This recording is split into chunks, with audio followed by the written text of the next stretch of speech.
एक द्वार से भागल भागल एक पहरेदार अइलन, भगवान के आगे हाथ जोड़ के खड़ा भइलन। भगवान कहलन कि तोके दुआरी पे पहरा लगौले रहली, तू यहाँ काहे अइला है? कहलन सरकार एक आदमी आयल हो, आपके पूछत हो कृष्ण भगवान कहाँ हुवन, कापत हुवन जनाथ कई दिन का अन्न ना पौले हुवन, फटल चिथल कपड़ा में लपेट के अपने आप के कुलरी घूम घूम के खाली महलिए के देखत हुवन जनाथ कबो देखल ना हुआ, लेकिन पूछत बड़ा ताव से हुआ कि कृष्ण भगवान कहाँ हुआ। कृष्ण भगवान कहलन कि तनी डिटेल में बतावा। तब वो कहलन का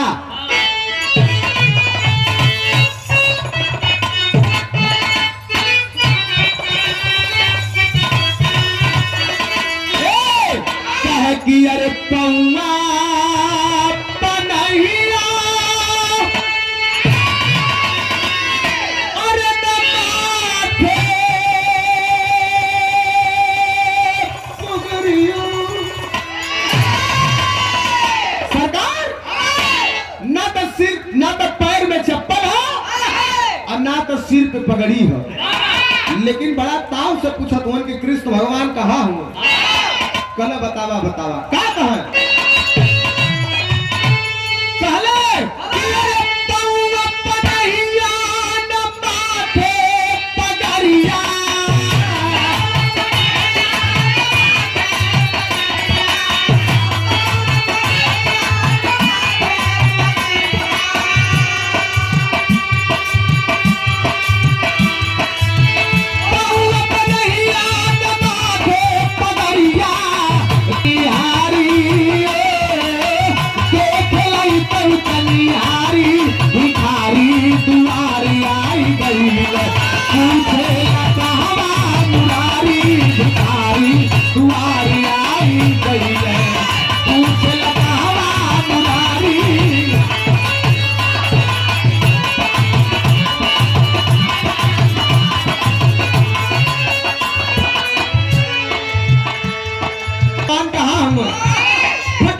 कपड़ा में खुद के लपेटले हो और कापत हो कंडा लेके खड़ा हो।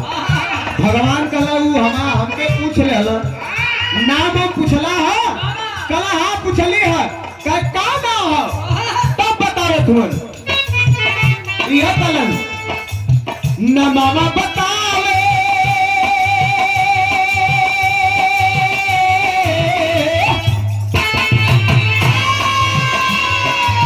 न मामा बतावे लयापन सुदामा।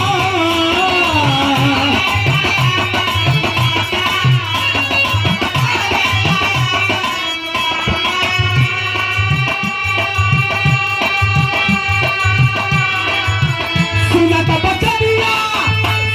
बचनिया चले घनश्यामा।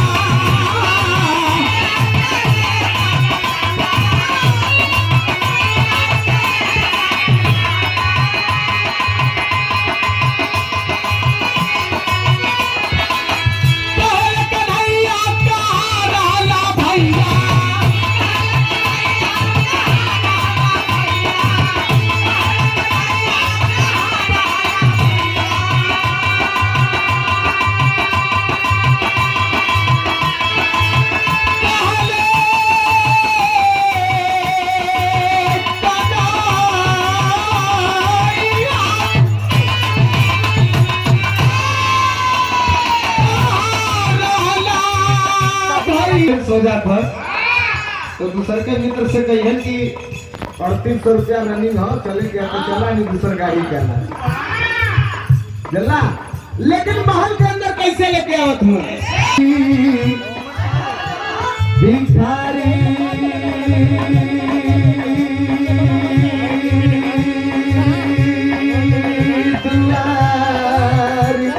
आई गईले आई गई है दुआरिया।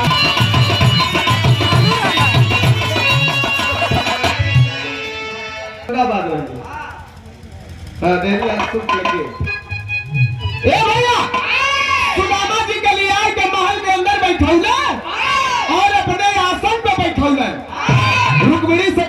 तनी पानी लिया मित्र आयल हुआ मित्र का पांव धो दे। देखा भगवान का जो लीला है। रुक्मिणी के पानी लियावे में थोड़ा सा लेट हो गयल, भगवान के आंख से आंसू निकलल और वही आंख के आंसू से उनकर चरण पथरलन। ओकर रीजन रहा, कारण रहा, लंबी दूरी तय करके आ लेलन सुदामा के ठंडा पानी से गोड़ धो देतन तो गोड़ जाम हो जाए। ऐसे ही आंख से जवन आंसू निकलेला ई गरम होला। आज भी प्रथा हो, लोग दूरे से आवलन या बाहर से मर मेहमान आवलन तो माई बहिन लोग थरिया में लेके गोड़ पखारे ले। भगवान गोड़ पखरलन, अपने पीताम्बर से गोड़ पोछ के कहलन कि बतावा नरोत्तम दास जी लिखले हुन कक्षा 6 में हमन पढ़ले कि ऐसे हाल बेवाइन सो, ऐसे हाल बेवाइन सो पग कंटक जाल लगे पुनि जोए। आय महा दुख पायो सखा तुम आय इतय न कितय दिन खोए। तो देख सुदामा के दीन दशा करुणा करके करुणा निधि रोए। पानी परात का हाथ छुए नहीं, नैनन के जल से पग धोए। आग के आंसू से चरण पखरलन, हाल चलने में लगलन कि मित्र इतना दिन के बाद दैला हमार भौजाई हमरे बदे का भेजलिन है। थोड़ा से चावल का पोटली सुदामा जी लेले रहलन, ओके छिपाने लगलन, लजात रहलन। त्रिकाल वर्षी तीनों लोग का मालिक साक्षात भगवान कही हम कैसे चावल को पोटली कैसे दे। भगवान लख ले कहला कि तू बाभन राम बचपना के चोर आदमी होगा। कबो गुरुकुल से चना मिलल रहल, पेड़ के छाया में रहली जा, बरसात हो गल, लेट हो गल, भूख तहू के लगल, भूख हमहू के लगल रहल। गुरुजी द्वारा मिलल चना आप खाए लगला, हम कहली भैया कुछ ले ले हुआ तो हमहू के दा। तो कहला कि नहीं मर्दवा दांत बजे था जाड़ा से। भगवान के मुख से निकल गल कि जा मर्दवा एकदम दलित हुआ का। भगवान के मुख से दलित शब्द क्या निकला कि सुदामा सच में दलित हो गए। आज दलितता उनकर काटे शुरू कैलन भगवान। चावल का पोटली छीन लेलन, एक मुट्ठी खैलन तया हा 56 प्रकार का व्यंजन एकदम खराब लगत। एक मुट्ठी खैलन तो एक लोग दे देलन, दूसर का मुट्ठी खैलन तो दूसर का लोग दे देलन। उ खात ना रहलन, देत रहलन। कहीं कहीं एक मुट्ठी का प्रमाण मिलेला, कहीं कहीं 2 मुट्ठी का प्रमाण मिलेला। एक मुट्ठी खैला एक लोग दे देला, दूसर का मुट्ठी खैला दूसर का लोग दे देला। तीसर का मुट्ठी जैसे उठौलन रुक्मिणी जी हाथ धय लेली। यादव बिरादरी हुन कृष्ण भगवान यादव बहुत दरिया दिल होवे करल। कहे कि डहर धय लेले हुआ मनबे ना करिए, कलाई धय के रोक देली कि कोई नहीं के दे देबा तो हम कहां जाए के, कोई न दे के अपने स्वयं भिखमंगा हो जाइबा। वाह, हमरे आदरणीय मंगल कवि जी लिखले हुए कि धन हो प्रभु ऐसन तोहरी लीला, मड़ैया सुदामा का कीला हो गई। ग्राम सभाई मिलिया अनूप या रुक्मिणी जी जब हाथ रोक गई तो वैसे भगवान रुक गए। तब अंतिम लाइन में कहना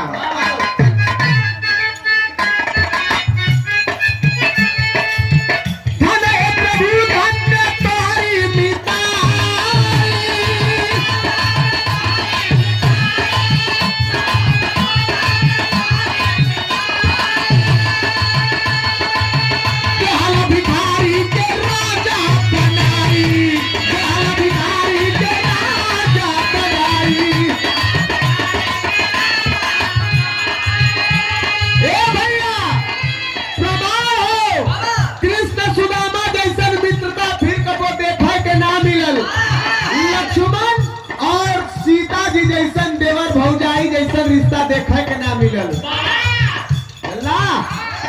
ई लाइन कितना बढ़िया कवि जी लिखलन मनोज भैया, ध्यान दिया क्या लाइन लिखलनी, हमारे दिल के एकदम करीब लाइन है, हमारे गुरु जी का भी बहुत पसंदीदा। कौन लाइन?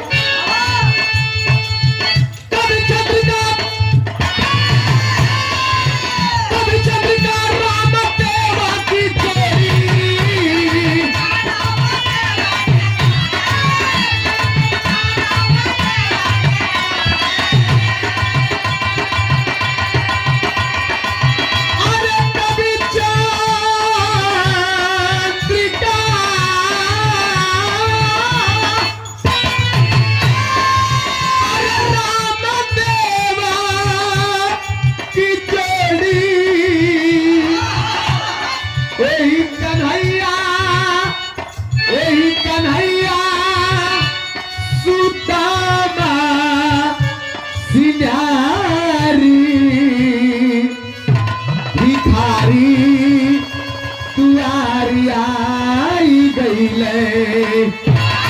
अरे जगदीश जगदीश परमद पुजारी भिखारी दुआरी आई।